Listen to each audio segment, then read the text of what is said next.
रात के 8 बज चुके हैं और मैं हूं आप सभी का अपना शावेज़ मलिक और हाजिर हूं आप लोगों के सामने फिर से एक क्राइम की कहानी को लेके, एक क्राइम की घटना को लेके। दोस्तों, कहा जाता है कि दुनिया के अंदर अगर किसी इंसान का सबसे ज़्यादा बेहतर रिश्ता किसी के साथ में होता है तो वो रिश्ता उसकी माँ के साथ में होता है। दुनिया का हर रिश्ता आपको अनदेखा कर सकता है, लेकिन माँ जो होती है वो कभी भी अपने बच्चों को अनदेखा नहीं करती। ये भी कहा जाता है कि एक माँ अगर पागल भी हो जाए तो फिर भी उसे अपने बच्चे याद रहते हैं। माँ के साथ में बच्चों का इतना ज़्यादा पवित्र रिश्ता ही होता है कि हमारे समाज में ये कहावत कर दी गई है, और इस तरीके की जो चीज़ें हैं शायद सच भी हैं, कि माँ के कदमों के तले ही जन्नत होती है और जो सारा संसार है ये माँ के आंचल से ही शुरू होता है। लेकिन दोस्तों, आज के इस मॉडर्न युग में हमने आप लोग को अनगिनत क्राइम की कहानियाँ सुनाई हैं, जिसमें जो कई परिवार के रिश्ते हैं वो कलंकित होते हुए दिखाई पड़े हैं। लेकिन दोस्तों, आज के इस मॉडर्न युग में, जिसे हम मॉडर्न युग बोलते हैं, इस युग में जो माँ वाला पवित्र रिश्ता होता है, ये रिश्ता भी इतना ज़्यादा कलंकित कर दिया गया है कि लोग जब सुनते हैं तो उन्हें अपने कानों पर यकीन ही नहीं होता है। जहाँ पर इंसान संतान को पाने के लिए हर कुछ करने को तैयार हो जाए, तमाम डॉक्टर, तमाम तरीके के बाबाओं के पास जाना अगर किसी को संतान नहीं होती है, तमाम तरीके की कोशिश जो होती है वो इंसान करता है। लेकिन समाज में कुछ ऐसे लोग भी पड़े हुए हैं जो अपनी वासना, अपनी हवस के चक्कर में अपनी संतान को ही रास्ते से हटा देते हैं। दोस्तों, पश्चिम बंगाल के अंदर हावड़ा ज़िले के अंदर एक फास्ट ट्रैक कोर्ट है, और इस फास्ट ट्रैक कोर्ट के अंदर इसी गुरुवार को एक फैसला सुनाया गया है। एक महिला और उसका प्रेमी कटघरे के अंदर खड़ा हुआ है, और जो जज साहब होते हैं वो फैसला सुनाते हैं कि तमाम गवाहों और सबूतों को मद्देनज़र रखते हुए ये जो महिला कटघरे में खड़े हुई है और साथ के साथ इसका जो प्रेमी है, इन दोनों को मौत की सज़ा सुनाई जाती है। और उसके बाद में जो जज साहब होते हैं वो अपना कलम तोड़ देते हैं। लेकिन दोस्तों, हैरानी की बात ये थी कि जब किसी ने भी इस फैसले को सुना तो वो जज साहब के इस फैसले को सैल्यूट कर रहा था, और वो यही कह रहा था कि इस माँ को जो सज़ा मिली है और साथ के साथ इसके प्रेमी को जो सज़ा मिली है, ये सज़ा अगर इससे भी बड़ी, मौत से भी बड़ी कोई सज़ा होती तो वो इस माँ और इसके प्रेमी को मिलनी चाहिए थी। हालांकि जब प्रिंट मीडिया, सोशल मीडिया के ऊपर इस खबर को फैलना शुरू हुआ तो लोग तरह तरह की बातें करना शुरू कर देते हैं। कुछ लोग तो महिला के सपोर्ट में जाते हैं और कुछ लोग जो होते हैं वो महिला के अगेंस्ट ही खड़े हुए होते हैं। तो आखिरकार ऐसा कौन सा गुनाह इस महिला ने किया था और इसके प्रेमी ने किया था कि जिसके बाद में जो कोर्ट है, उस कोर्ट ने 1990 से साल 2025 में पहली बार ऐसा हुआ कि किसी शख्स को मौत की सज़ा सुनाई थी। तो पूरी कहानी सिलसिलेवार तरीके से मैं आप लोग को सुनाऊंगा, बस आप लोग इस वीडियो में अंत तक बने रहिएगा। दोस्तों, बात करूं अगर आज की इस कहानी की, तो आज की इस कहानी की शुरुआत होती है दिसंबर साल 2015 से। दिसंबर साल 2015 में हावड़ा रेलवे स्टेशन पर जो फलकनामा एक्सप्रेस आती है, उस फलकनामा एक्सप्रेस पर एक लावारिस बैग जो होता है, पुलिस को जो जीआरपीएफ के जवान होते हैं उन्हें सीट के अंदर रखा हुआ मिलता है, और लावारिस बैग होता है। लिहाजा लावारिस बैग जब उसके बाद में जो जीआरपीएफ के जवान होते हैं उन्हें सूचना दी जाती है कि इस तरीके से फला फला डिब्बे के अंदर एक सीट के नीचे एक लावारिस बैग है, लिहाजा आप लोग चलिए देख लीजिए। तो जो जीआरपीएफ के जवान होते हैं वो जाते हैं, उस बैग को अपनी कस्टडी में लेते हैं। अब उसके बाद में चूँकि जो बैग था वो देखने से ही संदिग्ध लग रहा था। उस बैग के अंदर जो वज़न था वो आमतौर पर कपड़ों के वज़न से थोड़ा मिसमैच हो रहा था, यानी कपड़ों का वज़न और होता है और किसी ठोस चीज़ का वज़न और होता है। अब जब इस तरीके से जीआरपीएफ के जवान देखते हैं तो उसके बाद में पुलिस की निगरानी में है और तमाम तरीके के जो उस समय मोबाइल फ़ोन अपने निकालते हैं, वीडियोग्राफी वगैरह होती है, और उसके बाद में जैसे ही इस बैग को खोला जाता है और बैग को खोलने के बाद में जो बैग के अंदर का दृश्य होता है उसे देखने के बाद में जो जीआरपीएफ के जवान होते हैं वो भी व्याकुल हो जाते हैं। उनके भी आंखों में एक तरीके से अजीब सा खौफ बैठ जाता है, क्योंकि इस बैग के अंदर एक 1.5 से 2 साल के बच्चे का शव मिला था।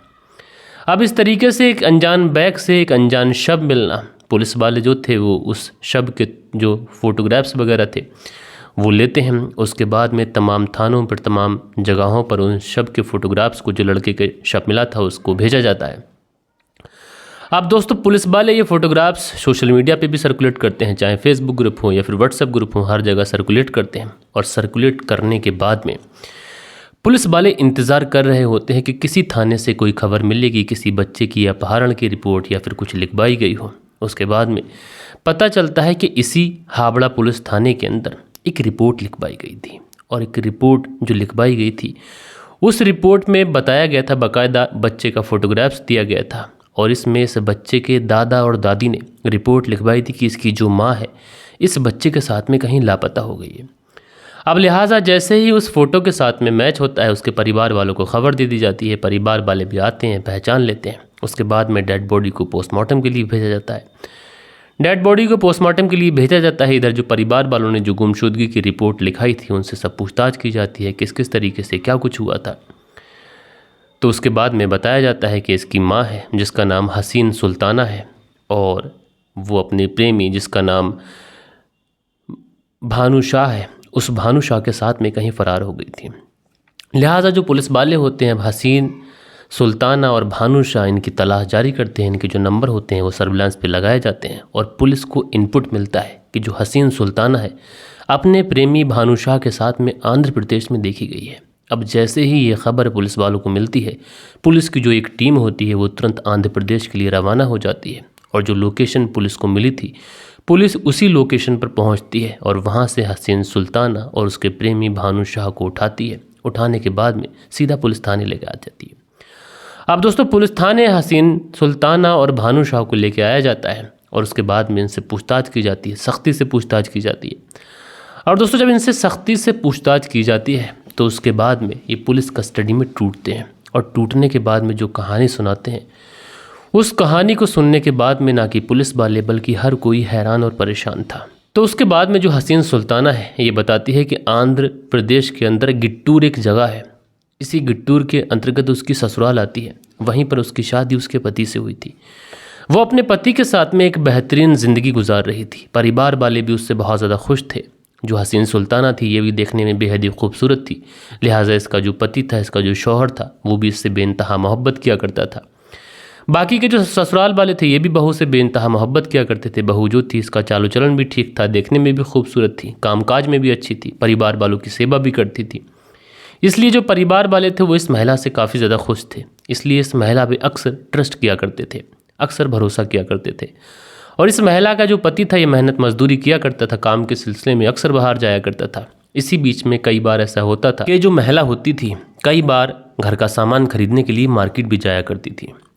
जब ये मार्केट जाने लगती है, घर वालों का भरोसा तो चूंकि इसके ऊपर था, तो इसी बीच में इसकी मुलाकात भानु शाह से होती है। भानु शाह से मुलाकात होती है तो देखने में यह हसीन सुल्ताना इतनी ज़्यादा खूबसूरत थी कि जो भानु शाह होता है वो हसीन सुल्ताना के ऊपर अपना दिल हार जाता है।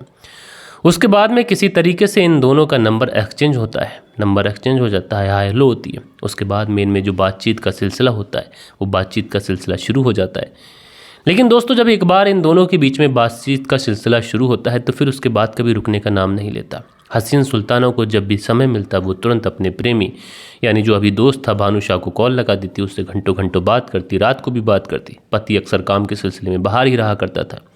लिहाजा एक दिन जो भानु शाह होता है आखिरकार इस हसीन सुल्ताना से अपनी मोहब्बत का इजहार कर देता है। और जो हसीन सुल्ताना थी शायद वो भी इन सारी चीज़ों का इंतज़ार कर रही थी। जैसे ही भानु शाह उसको प्रपोज करता है तो हसीन सुल्ताना उसे एक्सेप्ट करती है। और एक्सेप्ट करने के बाद में अब ये दोनों अवैध रिश्तों में आ चुके थे। लिहाजा हसीन सुल्ताना जो थी वो घर से किसी बहाने से जाती, अपने प्रेमी भानु शाह से मिलती और उसके साथ में शारीरिक संबंध बनाती। यही सारी चीज़ें चलती रहती हैं।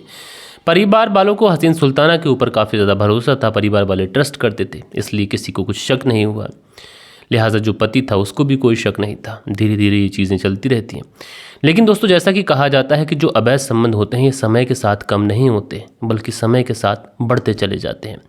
और इतने ज़्यादा बढ़ते चले जाते हैं कि एक समय ऐसा आता है कि इंसान को पीछे हटने का रास्ता दिखाई नहीं पड़ता है और इंसान को बस आगे ही जाने का रास्ता दिखाई पड़ता है। और एक समय वो आता है कि आगे वाला जो रास्ता होता है वो भी धुंधला हो जाता है। इसलिए उस धुंध को पार करने के लिए इंसान क्राइम का रास्ता चुनता है। लिहाजा जो हसीन सुल्ताना थी जब अपने प्रेमी भानु शाह से अब मिल नहीं सकती थी, क्योंकि कई बार ऐसा होता कि घर पे लोग होते और उधर भानु शाह कॉल करता, तो जो हसीन सुल्ताना होती है वो अपने प्रेमी से कहती है कि ऐसे छुप छुप कर हम लोग कब तक मिलेंगे, बेहतर यही होगा कि हम लोग कहीं भाग चलें।